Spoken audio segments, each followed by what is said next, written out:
para sa lahat ng mga taong mahilig maghanap ng iba kahit may karelasyon.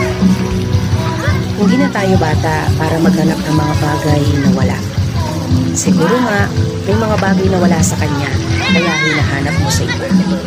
Pero hindi mo ba naisip na sa bago mong ipinalit, meron ding mga bagay na wala sa kanya, patuloy mo na lang mga hanapin yung mga bagay na wala? Bakit hindi ka na lang kaya makontento sa kung anong meron ka?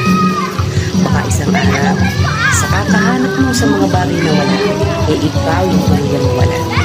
Kumandang mag-isa dahil nasasakit ka lang naman sa umpisa. Magaling ka lang sa umpisa. Sa umpisa, kung saan nandun pa yung kilig, wala pang problema at wala pang hindi pagkakaunawaan. Huwag ka masyadong mapaglaro pagdating sa pag-ibig. Huwag pairalin yung damdamin na sa una ng lahat gagawin. Matuto tayong pahalaga ng mga taong tunay na